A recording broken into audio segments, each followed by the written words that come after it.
میں جمعیت علماء کے ہر ممبر کو جماعت کی طرف سے یہ پیغام دیتا ہوں کہ یہ وقت آر پار کی لڑائی کا وقت ہے.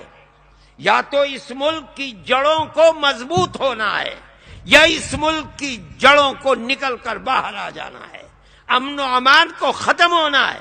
اس لیے میں آپ سے کہتا ہوں کہ جس طرح آپ کے بزرگوں نے سر سے کفن باندھ کر اس ملک کی آزادی کے لیے قربانی دی ہے، جمعیت علماء کی اس آواز کو